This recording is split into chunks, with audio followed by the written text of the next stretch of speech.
বিসমিল্লাহির রহমানির রহিম। ফ্যাসিবাদ বিরোধী আন্দোলনে নারীদের অবদান শীর্ষক আজকের এই আলোচনা সভার সম্মানিত সভাপতি, উপস্থিত স্থায়ী কমিটির সম্মানিত সদস্যবৃন্দ, উপস্থিত গণ অভ্যুত্থানে শহীদ পরিবারের সদস্যবৃন্দ, নারী সমাজের সম্মানিত প্রতিনিধিগণ, সম্মানিত আলোচকবৃন্দ এবং অনুষ্ঠানে উপস্থিত সম্মানিত উপস্থিতিবৃন্দ, আসসালামু আলাইকুম। আমরা সকলে এতক্ষণ গণ অভ্যুত্থানে নারীদের ভূমিকা এবং আন্দোলন পরবর্তী চলমান রাজনৈতিক পরিস্থিতি নিয়ে অনেক ডিটেইল আলোচনা আমরা এখানে শুনলাম। আমরা আলোচকবৃন্দ আলোচনা করেছেন। আহ যারা বিভিন্ন শ্রেণী পেশার নারী পুরুষ দেশ এবং জনগণের স্বার্থ রক্ষা করতে গিয়ে যারা শহীদ হয়েছেন, তাদের কাছে বাংলাদেশ আজ ঋণী। প্রিয় উপস্থিতিবৃন্দ, এবার তাদের প্রতি আমাদের ঋণ পরিশোধের পালা। এ ব্যাপারে কোনো কোনো বক্তা তার বক্তব্যে তুলে ধরেছেন যে ভবিষ্যৎ বাংলাদেশটি কেমন হলে আমরা আমাদের এই শহীদদের ঋণ কিছুটা হলেও পরিশোধ করতে পারবো ইনশাল্লাহ। সম্মানিত উপস্থিতিবৃন্দ, 1971 সালের স্বাধীনতা যুদ্ধের অর্জন থেকে 2024 সালের স্বাধীনতা রক্ষার যুদ্ধ, বিভিন্ন সময়ে গণতন্ত্র প্রতিষ্ঠা কিংবা ফ্যাসিবাদ বিরোধী 1.5 দশকের আন্দোলন, প্রতিটি আন্দোলন সংগ্রামে মানুষের পাশাপাশি নারীরাও লড়াই করেছেন, জীবন দিয়েছেন। শুধুমাত্র জুলাই গণ অভ্যুত্থানে কমপক্ষে 10 জন নারী শহীদ হয়েছেন। আমি ব্যক্তিগতভাবে বিশ্বাস করি, একজন নারী সংগ্রামী অবদানকে শুধুমাত্র হতাহতের সংখ্যা দিয়ে বিবেচনা করলে সেটি হবে নারীর আত্মত্যাগের প্রতি অবিচার। কারণ গণতন্ত্র প্রতিষ্ঠা কিংবা স্বাধীনতা রক্ষার আন্দোলনে কোনো সংসারের একমাত্র কার্যক্ষম পুরুষ সদস্য হত হওয়ার পর পর একটি সংসারকে টেনে নিয়ে যাওয়ার ক্ষেত্রে একজন নারীর যে নিরন্তর প্রতিদিনের যে সংগ্রাম, এমন একজন সংগ্রামী নারীর কথা আজ এই মঞ্চেই আমরা শুনেছি, তাকে আমরা দেখেছি।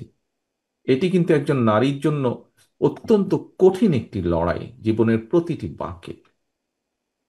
সম্মানিত মা এবং বোনেরা, স্বাধীনতার ঘোষক শহীদ রাষ্ট্রপতি জিয়াউর রহমান বাংলাদেশে প্রথমবারের মতন নারী উন্নয়নে পৃথক একটি নারী বিষয়ক মন্ত্রণালয় গঠন করেছিলেন, যা আজকে আমরা এখানে উপস্থাপিত যে ডকুমেন্টারিটি ছিল সেটিতে আমরা দেখেছি। Mother of democracy Begum Khaleda Zia দ্বাদশ শ্রেণী পর্যন্ত নারীদের বিনা বেতনে শিক্ষার সুযোগ চালু করেছিলেন। বিএনপি বিশ্বাস করে দেশের অর্ধেক সংখ্যক নারীকে রাষ্ট্র এবং রাজনীতির মূল ধারার বাইরে রেখে কখনোই আমরা নিরাপদ বাংলাদেশ গঠন করতে পারবো না, নিরাপদ বাংলাদেশ গঠন করা সম্ভব নয়। নারী শক্তিকে কর্ম পরিকল্পনার বাইরে রেখে কখনোই কোনো রাষ্ট্রই, শুধু বাংলাদেশ নয়, কোনো রাষ্ট্রই এগিয়ে যেতে পারে না। এবং সে কারণেই নারী শক্তিকে প্রাধান্য দিয়ে দেশের অর্ধেক সংখ্যক নারীদের নিরাপত্তা নিশ্চিত, তাদের আশা আকাঙ্ক্ষাকে ধারণ করে বিএনপি আগামী দিনের সকল কর্মপরিকল্পনাগুলোকে সাজিয়েছে বা গ্রহণ করছে। প্রিয় উপস্থিতিবৃন্দ, গ্লোবালাইজেশন গ্লোবালাইজেশনের এই সময় শুধু বাংলাদেশের ভূখণ্ডেই নয়, বিশ্বের সব দেশেই নারীদের জন্য শিক্ষা, চাকরি, ব্যবসা সহ সকল সম্ভাবনার দ্বার কিন্তু উন্মুক্ত। শুধু নারী পুরুষ ভেদাভেদ না করে সবাইকে শিক্ষা দীক্ষায় কমপক্ষে কর্মদক্ষ করে গড়ে তোলা প্রয়োজন অত্যন্ত ভাবে, যদি আমরা দেশকে সামনের দিকে এগিয়ে নিয়ে যেতে চাই। ব্যক্তিগতভাবে আমি মনে করি, বিশেষ করে নারীদেরকে শিক্ষা দানে এবং অর্থনৈতিকভাবে স্বাবলম্বী যদি করা যায়, স্বাবলম্বী করা গেলে নারীর প্রতি বৈষম্য লোপের পাশাপাশি অর্থনৈতিক টানাপোড়েনকে কেন্দ্র করে পারিবারিক সহিংসতাও রোধ করবে বা রোধ করার ক্ষেত্রে ভূমিকা রাখবে। এবং সে কারণেই, সেই লক্ষ্যেই আমাদের স্লোগান, ক্ষমতায়িত নারী শক্তি, পরিবারের মুক্তি। এই কারণেই বিএনপির নীতি মানবিক মূল্যবোধে উজ্জীবিত দক্ষ জনশক্তি তৈরির রাজনীতি, নিরাপদ কর্মপরিবেশ এবং নতুন কর্মসংস্থান সৃষ্টির রাজনীতি। সম্মানিত মা বোনেরা, যদি তুলনামূলক বিচারে দেশে নারী প্রধান পরিবারের সংখ্যা বাড়ছে, তবে দেশের অর্ধেক নারীর মধ্যে অর্থনৈতিক স্বাবলম্বিতার বিচারে নারীরা কিন্তু এখনো অনেক পিছিয়ে আছে বাংলাদেশের প্রেক্ষাপটে। নারীদের অর্থনৈতিক স্বাবলম্বিতা অর্জনের জন্য বিএনপি ইতিমধ্যে সুনির্দিষ্ট বেশ কিছু পরিকল্পনা গ্রহণ করেছে। বাংলাদেশে আমরা যদি একটু খেয়াল করে দেখি, আপনাদের নিশ্চয়ই অনেকেরই ধারণা আছে, বাংলাদেশে পরিবার হিসাবে যদি আমরা চিন্তা করি, তাহলে পরিবারের সংখ্যা প্রায় 4 কোটি।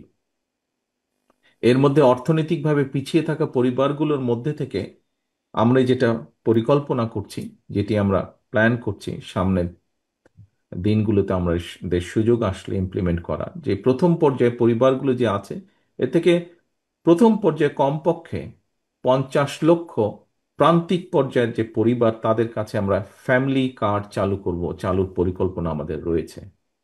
ইনশাল্লাহ আসন্ন নির্বাচনে বিএনপি জনগণের রায় রাষ্ট্র পরিচালনার সুযোগ পেলে পরিবারের নারী প্রধানের নামে কিন্তু আমরা এই ফ্যামিলি কার্ডটি আমরা ইস্যু করব। এর লক্ষ্য বা কি, উদ্দেশ্য কি হতে পারে, খুব সংক্ষেপে আমি আপনাদের সামনে 2 লাইনের মধ্যে বলার চেষ্টা করব।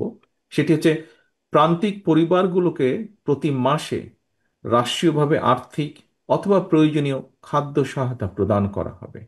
আমরা আশা করছি এই ধরনের উদ্যোগে পরিবার এবং সমাজে একদিকে নারীর অর্থনৈতিক ক্ষমতায়ন ঘটবে, অপরদিকে পরিবারগুলোর সামনে ধীরে ধীরে স্বাবলম্বী হয়ে ওঠার সুযোগও তৈরি হবে।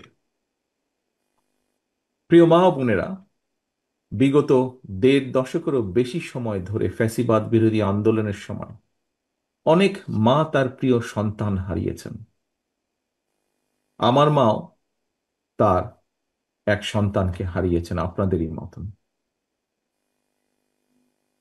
বহু স্ত্রী তার প্রিয়তম স্বামীকে হারিয়েছেন, বোন তার ভাইকে হারিয়েছেন। অনেক মা বোন নির্যাতিত নিপীড়িত হয়েছেন। অনেক পরিবারের পারিবারিক বন্ধন ছিন্ন বিচ্ছিন্ন হয়ে গিয়েছে।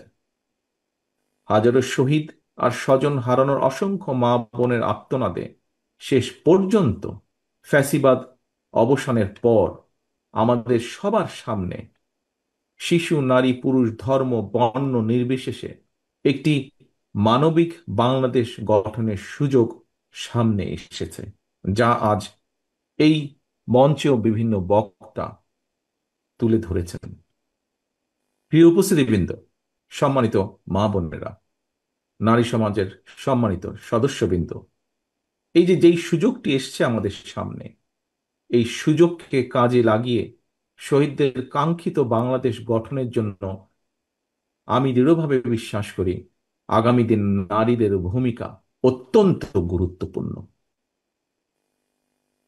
আরেকটি দাবি এসেছে, সেই দাবির সাথে আমি একমত, যে কথাটি আমি আপনাদের সামনে তুলে ধরব বলে নিজেই ঠিক করে রেখেছিলাম।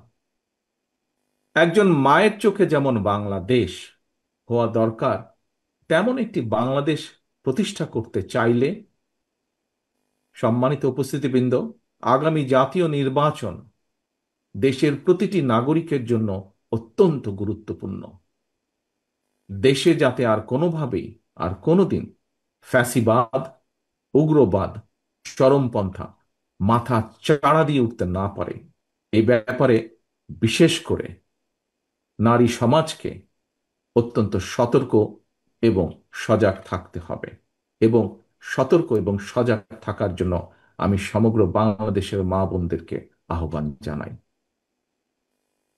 আমি দেশের গণতান্ত্রিক আমি জনগণকে আবারও আহ্বান জানিয়ে বলতে চাই, নারী, পুরুষ, শিশু, ধর্ম, বর্ণ নির্বিশেষে সবার জন্য শহীদদের কাঙ্ক্ষিত একটি ইনসাফ ভিত্তিক গণতান্ত্রিক নিরাপদ বাংলাদেশ প্রতিষ্ঠার মাধ্যমে শহীদদের আত্মত্যাগের প্রতি সম্মান জানানোর জন্য আমরা ঐক্যবদ্ধ থাকি।